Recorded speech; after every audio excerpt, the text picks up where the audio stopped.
Ni saa sita wase. Welcome to the Now Report on TV47. My name is Furaha, and as always I have news for you. Stonde kazi. Now, West Pokot leaders have fiercely defended the Constituency Development Fund, launching a 48 million bursary kitty for the 2026-2027 financial year, while blasting elite litigants for trying to kill a fund yenye inact kama vital lifeline for marginalized communities. Speaking at Shalpo Secondary School, Pokot South MP David Kipsong alongside, his name is David Kosing, actually, yo jina interesting sana.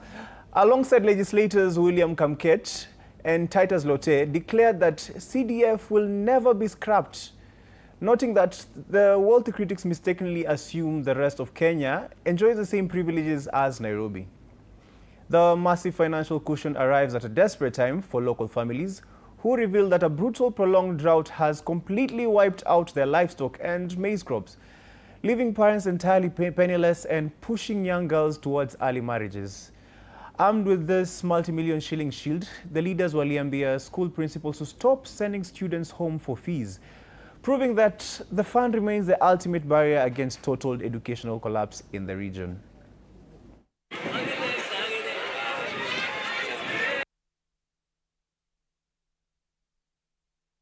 Hii ndio maana ya CDF katika Kenya yote hii.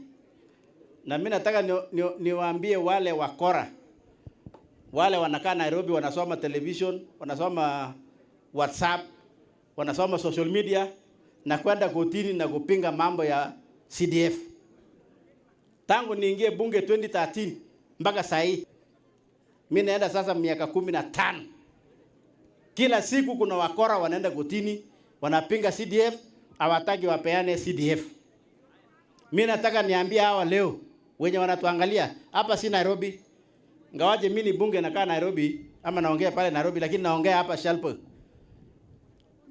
Hii pesa milioni 48 watoto ya Pokot ya Shalpo na Pokot South wangepata wapi? Unajua iko watu Nairobi wamesoma, wametosha. Kama nyinyi Nairobi mmesoma na kutosha, kaeni Nairobi yenu. Now, church leaders in Embu have officially entered the church regarding the rising taxes, and they're absolutely not saying amen to the new taxes. Speaking for the Transcontinental Christian Ministries, Bishop Joseph Wega basically told Parliament that Kenyans are already doing Olympic-level financial gymnastics just to survive, and adding more taxes is a hard no. The clergy also threw some major shade at the proposed tea taxes, pointing out that farmers are already drowning in over 40 different levies. Like, come on, the tea is already brewed to a crisp. They argue that between crazy fuel prices and soaring grocery bills, everyday families and small businesses are being pushed to the absolute limit. Instead of finding creative new ways to send as citizens a bill, the church is asking the government to do something wild, actually lower the cost of living and bring back fuel subsidies. The final word of advice to lawmakers: read the room. Forcing those taxes through is a total recipe for disaster that could easily reignite the protest. So please drop the tax pens and give Kenyans a breather.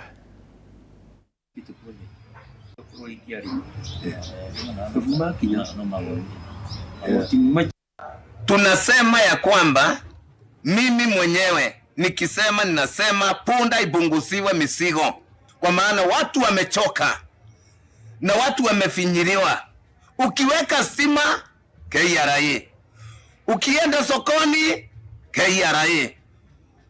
Hata mahali sasa tumefika, tunaona hata makanisa itarundi kufinyiriwa kama watu wameanziwa huko manyumbani mwao. Si hata makanisani tutafinyiriwa tu. Kwa hivyo ningesema watu wapungusiwa misigo, na hata majani chai, kahawa, tunaona hiyo mambo yote inaweza kuwa na sinda juu ya mwanadamu. Yes, even the church is saying, guys, easy taxes, Joe, zipunguzeni. That is the shout from the church itself. So hopefully they will be heard. Tuendelee. The National Heroes Council have launched a historic plan to erect a monument in Kilifi County in honor of legendary freedom fighter Mekatilili Wamenza, aiming to preserve Kenya's liberation history and completely rewrite the negative narrative surrounding the Shakahola site, where she famously slapped a British colonial administrator while resisting imperial rule. To cement her timeless legacy, the council presented an official Heroes Medal and certificate to the Kilifi County Governor on behalf of Mekatilili's family, sparking absolute joy among Mijikenda elders who noted that the monument will serve as a vital educational hub and a massive tourism magnet for the region. As the council simultaneously opens up public vetting and nominations for this year's batch of national heroes, this multi-million shilling cultural investment stands as a powerful reminder that Kenya's legendary trailblazers will no longer be overlooked in the grand story of our independence. The chairman and the CEO, tuko na Madika, na Senior Council hapa. Will be joined later by the Kenya National Commission of UNESCO. We are here with the board, and one of the key things is to visit the site and also share with the governor how we can come up with a memorable monument in the history making. Secondly, we have discussed with the governor and we want to see how we can project to do that monument and also secure that site as a historical site for in terms of our heritage. Also wanted to say that we are also here at this time, and we wanted to say that on Tuesday we have made a call to recognize heroes for 2026. So as we sit here today, we are also doing an emphasis to share with the public that kindly go through our website, go through our communications, and if there are any other persons worth being honored, we are open and we can receive those requests, and the council will handle it very, very well. Yeah, for Mekatilili, I'm actually happy that she gets this. And also, not sure about how accurate this picture I saw is, but niliona mali online, and they dubbed it the first official image of Mekatilili Wamenza ever taken. And I will confirm whether this is 100% credible, but it was true. It was nice putting a face, a possible face, to such a great woman in the Mijikenda communities. Now, Career Board Chair Ndiritu Muridhi has officially shifted the tax conversation, attributing low compliance in key sectors directly to the punishingly high cost of meeting tax obligations, and declaring that making the process cheaper and easier is the ultimate key to looping in stubborn businesses and individuals. Speaking during a citizen engagement forum in Nanyuki town, Muridhi revealed that the Kenya Revenue Authority is aggressively leveraging digital technology, including the widespread rollout of eTIMS, WhatsApp platforms, and USSD shortcodes to heavily simplify tax administration and dismantle bureaucratic barriers for taxpayers nationwide. Backing up this modern makeover, Muridhi disclosed that the taxman has already actively reviewed over 200 grassroots proposals from public stakeholders to refine operations, a massive move that has fueled a historic surge in public interest and attendance at KRA engagement forums as Kenyans demand a fair, tech-driven tax regime. Our job as the Kenya Revenue Service,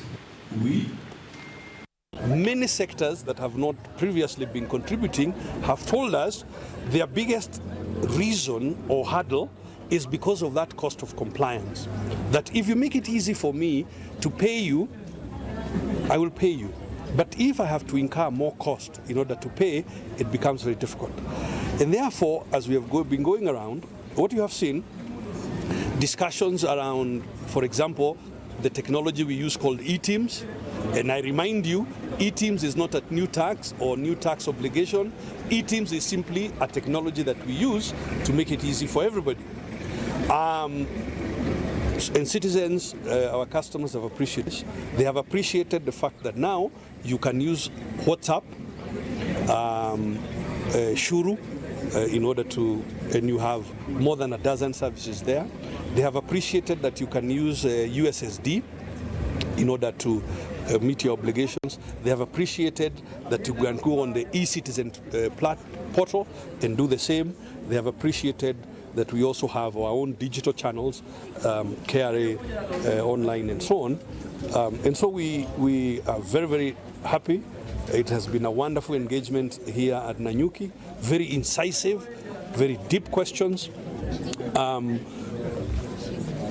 Overall, we have dealt with more than 200 ideas and issues raised by citizens on how to improve the process, and we are really, really pleased, and we thank them for engaging so deeply with the Kenya Revenue Service.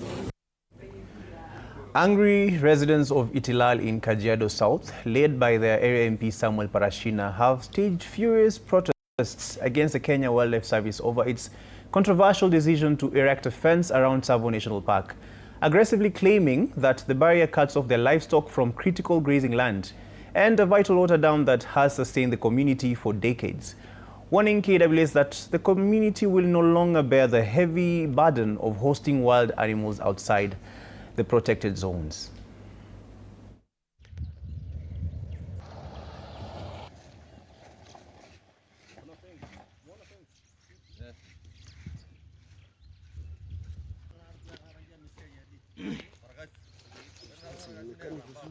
Hapo iko sawa eh? Sinipiche tu mko mnataka mambo ya nini? Na tulikuwa na mkutano kubwa sana ambayo inahusu corridor, inahusu fence ambayo imewekwa na KWS. Ile uchungu tuko naye saa hii na bado tuko naye kesho na tutakuwa naye kwa hii muda yote. Ile siku tutatulia kama director Kanga aache fence ambayo ameweka sehemu za shule. Jambo la pili, tumeona kweli sisi ndio tuko na upendo, lakini nyinyi hamna upendo. Ile upendo tuko naye, tumekaa na wanyama kwa hiyo miaka yote, lakini leo tumeona KWS haipendi Wamasai hata kidogo. Mumeweka fence ili wanyama wetu waishe. Wale wanyama siku ile wataisha, mjue wanyama wa pori wataangamia. Tunataka kuomba Kaanga kupitia ofisi yake, na hatuombi, tunasema hiyo fence isimamishwe katika Masai Land. Guys, producer na director wanasema nikukumbushe leo ni Friday. Whatever you do with that information is up to you. Otherwise, have a lovely day. But kumbukeni, the Now Report is back again at 6:30 p.m. with Daddy Mato. So make sure you stick around before you do whatever you want to do. Take care and have a lovely day.